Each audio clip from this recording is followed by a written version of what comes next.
आप सबका स्वागत है हमारे channel Shivam English classes Begusarai Bihar. आज आप लोगों के बीच एक नया चैप्टर मैं शुरू करने जा रहा हूं, जिस चैप्टर का नाम है song of myself. My dear student, ये रेनबो बुक के पोएट्री सेक्शन, गौर से सुनेंगे, पोएट्री सेक्शन का दूसरा chapter song of myself मैं पढ़ाने जा रहा हूं। सॉन्ग ऑफ माई सेल्फ जिसको लिखे हैं वाल्ट व्हिटमैन। किसने लिखा? वाल्ट व्हिटमैन ने। तो सबसे पहले मैं चैप्टर पढ़ाने से पहले, चैप्टर के एक्सप्लेनेशन करने से पहले मैं अबाउट ऑथर यानी पोएट के बारे में, वाल्ट व्हिटमैन के बारे में कुछ बताता हूं। गौर से सुनेंगे, बारीकी से समझेंगे, है ना? और समझेंगे तभी आप ऑब्जेक्टिव डील करेंगे। मैं पहले ऑथर के बारे में बताता हूं, उसके बाद पोएम का एक्सप्लेनेशन करेंगे, उसके बाद समरी बताएंगे, जिससे आप लोग अच्छी तरह से ऑब्जेक्टिव सॉल्व करेंगे।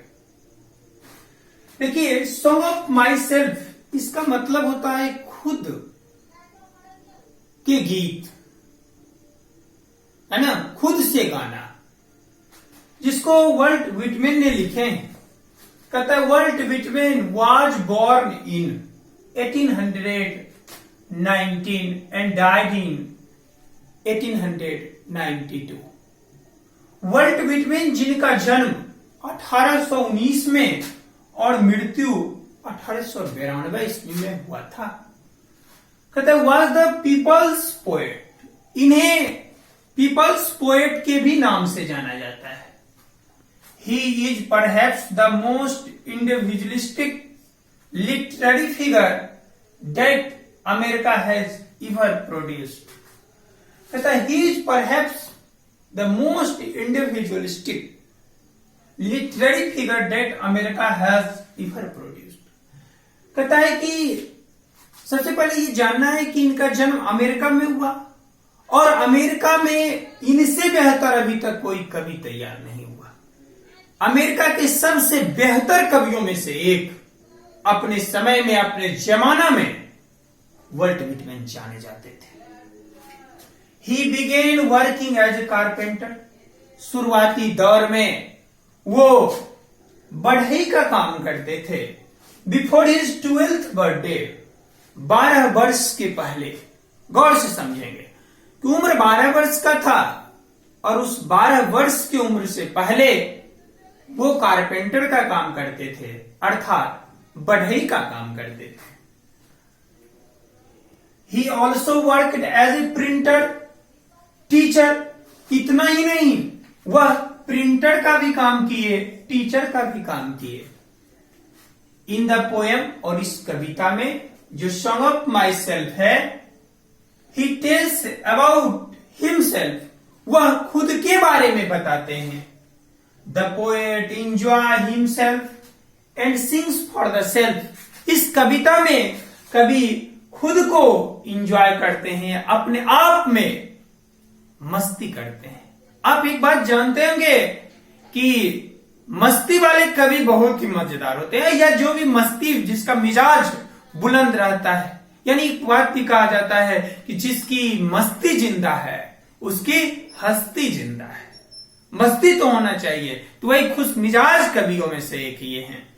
कहता है द पोएट इंजॉय हिमसेल्फ, कवि खुद को इंजॉय करते हैं, and sings for the self, और खुद के लिए गाते हैं, मस्ती में आनंद विभोर होकर के गाते हैं। अब कहता है कि एक चीज इसमें जानना है कि लीव्स ऑफ ग्रास। देखिए कि ये जो लीव्स ऑफ ग्रास नामक एक पुस्तक है, थोड़ा गौर से समझेंगे। ये लीव्स ऑफ ग्रास एक पुस्तक है, वो कहता है कि कलेक्शन ऑफ पोएट्री, इसमें कविताओं का संग्रह है, by Walt Whitman. Walt Whitman द्वारा रचित ए लीव्स ऑफ ग्रास एक पुस्तक का नाम है ना? The first edition was published और जिसका पहला संस्करण उन्होंने प्रकाशित किए इन 1815 1855 ईस्वी में विथ 12 पोएम्स 12 कविताओं के साथ जब पहला संस्करण प्रकाशित हुआ था, एडिशन प्रकाशित हुआ था, पब्लिश हुआ था, तो उस समय केवल और केवल 12 कविताओं की संग्रह था। And last addition was published in 1892 और आखिरी एडिशन जब पब्लिश हुआ 1892 1892 में, तो उस समय 400 पोएम्स 400 कविताओं का संग्रह था। तो माय डियर स्टूडेंट, अभी आपने अबाउट पोएट यानी ऑथर के बारे में समझे हैं। अब हम आपको इस चैप्टर का सॉन्ग ऑफ माई सेल्फ जो चैप्टर है वॉल्ट व्हिटमैन द्वारा रचित एक खुश मिजाज कवि के द्वारा रचित यह कविता, जिसमें मस्ती और मस्ती है। कवि अपने आप को बताते हैं, अपने आप को तुलना करते हैं मस्ती भरे आनंद में, मिजाज में, उसको मैं एक्सप्लेन करने जा रहा हूं। देखते हैं कि सॉन्ग ऑफ माई सेल्फ कविता का एक्सप्लेनेशन वॉल्ट व्हिटमैन किन शब्दों में किया है, लोगों को क्या बताना चाहते हैं और अपने आप को क्या बताना चाहते हैं, है ना, वो अनहद भरी मस्ती में, उसको देखते हैं। तो सबसे पहले आपको जानना है कि now we are going to discuss about the chapter song of myself.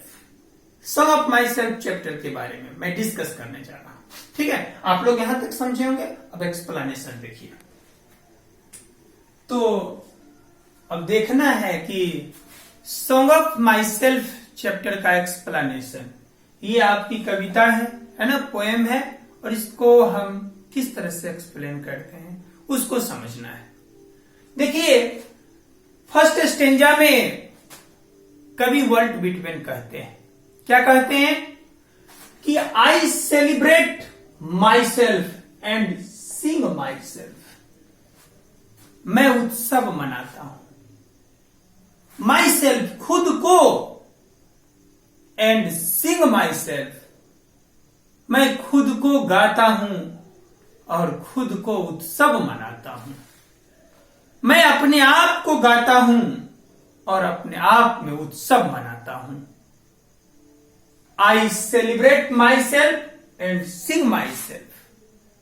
मैं खुद से उत्सव मनाता हूं और खुद को गाता हूं। कहते हैं कि and what I assume you shall assume. कवि कहते हैं कि मैं जो भी कुछ मानता हूं वो तू भी मानता है। क्यों ऐसा बोलते हैं? कहते for every atom belongings to me as good belongs to you. कहते क्योंकि मेरे शरीर में जो अणु और परमाणु है, मेरा शरीर जिस अणु और परमाणु से बना है, उसी अणु और परमाणु से तुम्हारा भी बना है। इसलिए मैं जो भी कुछ मानता हूं तू भी मानता है ना। और आई सेलिब्रेट माई सेल्फ, मैं खुद को गाता हूं, एंड सिंग माई सेल्फ, और खुद को उत्सव मनाता हूं। फिर कहते हैं कि second stanza, I loafe and invite my soul. I loafe, मैं भटकता हूं, मैं घूमता फिरता हूं, एंड इनवाइट माई सोल, और मैं अपनी आत्मा को आमंत्रित करता हूं। I loafe and invite my soul, I lean and loafe at my ease observing a spear of summer grass. कितना सुंदर बात कहते हैं। कवि कहते हैं कि आई लीन, मैं आराम करता हूं, एंड लोव, और घूमता भी हूं, आराम भी करता हूं, घूमता हूं, भटकता हूं, eight my ease observing a spear of summer grass, और मैं ग्रीष्म ऋतु यानी चिलचिलाती हुई धूप, जिस समय ग्रीष्म ऋतु का वो समय जब आपने देखा होगा कि दूब जो होती है, वो सूखा हुआ दूब जब सूख जाता है तो उसका अग्रभाग, आगे का भाग स्पाइक यानी भाले की तरह हो जाता है। है ना, भाले की तरह दिखता है और वो चुभता है पैर में। तो वही कहते हैं कि observing a spear of summer grass, ग्रीष्म ऋतु में घासों की वो फुंगी जिसको देखने में सचमुच में लगता है, भाले को आप देखे होंगे आगे का भाग भाले की तरह, वही घास का भी आगे का भाग भाले की तरह होता है। कहता है मैं उसको महसूस करता हूं, ऑब्जर्व करता हूं। कभी कहते हैं कि माई टंग, मेरा जीभ, every atom of my blood, और मेरे खून का एक एक कतरा, form this soil this air. कहते हैं कि माई टंग, मेरा जीभ, every atom of my blood, और मेरे खून का एक एक कतरा, मेरे रक्त का एक एक कतरा, फॉर्म्ड, वो बना है, दिस सॉइल, इसी मिट्टी से बना है, दिस एयर, इसी हवा में तैयार हुआ है। मैंने कवि का कहना है कि मैं जो कुछ बोल रहा हूं वो तुलना आप में भी है। कहते हैं कि both here of parents born here, from parents the same and their parents the same। कहता इतना ही नहीं, हमारे तुम्हारे, हम दोनों के माता पिता जो हैं, कहते हैं कि born here, उन दोनों का जन्म यही हुआ है, अर्थात इसी मिट्टी में, इसी अणु परमाणु में जन्म हुआ है। हमारे भी माता पिता के, है ना, आपके माता पिता, सबका जन्म इसी मिट्टी से तैयार हुए हैं, इसी हवा में तैयार हुए हैं। इतना ही नहीं, हमारे और तुम्हारे में ही नहीं, उनके भी माता पिता, हमारे पेरेंट्स, उनके भी पेरेंट्स और उनके भी पेरेंट्स इसी मिट्टी में। अर्थात आपको अपना में लेना है, अपने वाले से ले लीजिए, आपके माता पिता, उनके माता पिता और उनके माता पिता इन्हीं मिट्टी में जन्म लिए हैं और इन्हीं मिट्टी से पले हैं, बढ़े हैं। कहता है कि parents born here from parents and the same and their parents the same, हमारे माता पिता, उनके माता पिता, उनके माता पिता इन्हीं मिट्टी में तैयार हुए हैं। कहते हैं आई, मैं, अर्थात कभी, है ना, किस मिट्टी में समझ रहे हैं ना, वो कहां के बारे में बोल रहे हैं, अर्थात अमेरिका वाले मिट्टी में। आई, मैं, नाउ 37 ईयर्स ओल्ड, कभी कहते कभी मैं 37 वर्ष की उम्र का, कितने उम्र, 37 वर्ष का है, इन परफेक्ट हेल्थ, एक अच्छे स्वास्थ्य में हूं, एक अच्छे हेल्थ में हूं, एक अच्छे मिजाज में हूं। Begin perfect health, begin hoping to cease not till death, और मैं आशा भी करता हूं कि मृत्यु के उपरांत तक, जब तक मेरी मृत्यु ना हो जाए, मृत्यु तक मैं इसी मिजाज में रहूं, इसी स्वास्थ्य में रहूं। मैंने कभी का इच्छा है कि मैं अभी 37 वर्ष का हूं, एक अच्छे मिजाज में हूं, अच्छे स्वास्थ्य में हूं, और आशा रखता हूं कि मृत्यु के उपरांत तक मैं इसी मिजाज में रहूं, इसी खुशी में रहूं। क्रीड एंड स्कूल्स इन ऑवियंस, कहते हैं कि जितने भी धार्मिक विचार हैं, धार्मिक विचारधारे को मैं भुलाना चाहता हूं, पीछे छोड़ना चाहता हूं, लेकिन कहते हैं retiring back a while sufficed at what they are but never forgotten. लेकिन कहते हैं कि क्या छोड़े, ये जो धर्म और विचार, धार्मिक विचारधारा की बात को मैं तो पीछे छोड़ना चाहता हूं, लेकिन क्या छोड़े, वो तो सफिशिएंट है, पर्याप्त है।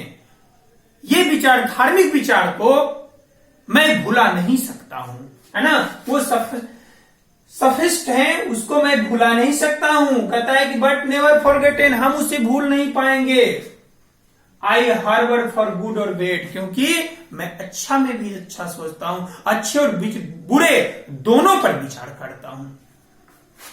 आई permit to speak at every hazard, और हां, मैं हर खतरा में बोलने के लिए मैं तैयार रहता हूं, मैं किसी खतरा से डरता नहीं हूं, हर हजार्ड में, हर खतरे में मैं बोलने के लिए तैयार रहता हूं। क्यों? क्योंकि nature without check with original energy, प्रकृति ने जो मुझे वास्तविक ऊर्जा को दिया है ना, जिस ऊर्जा को चेक करके मुझे दिया है, मैं उस ऊर्जा के साथ हमेशा अच्छे और बुरे वक्त में तैयार हूं, हर खतरे से लड़ने के लिए तैयार हूं। तो ये आपका है, अर्थात यानी इतना ही जानिए कि वर्ल्ड बिटमैन अपने धूम में, अपने मस्ती में एक कविता को लिखे, सॉन्ग ऑफ माई सेल्फ, एक अच्छे मिजाज में लिखे हैं। आशा करते हैं कि ये कविता आप लोग बारीकी से समझ लिए होंगे, है ना। अब इस चैप्टर का मैं समरी बताऊंगा। सारे स्टूडेंट ऑब्जेक्टिव खुद ब खुद सॉल्व कर देंगे। आपने भी एक्सप्लेनेशन समझा, उसके बाद मैं समरी बताऊंगा। तो नेक्स्ट क्लास में आप कुछ समरी बता देंगे। तो आज के लिए मैं आशा करता हूं सभी बच्चे ठीक से समझे होंगे। जो सब्सक्राइब चैनल को अभी तक नहीं किए हैं या दोस्त को कहना भूल गए हैं, कृपया सारे अपने अपने उन दोस्त को कह देना है जो आपके करीब हैं, आपके मनचाह है ना। सब्सक्राइब करना, शेयर करना, कमेंट करना ना भूलें। आज की क्लास इतना ही। बहुत बहुत धन्यवाद।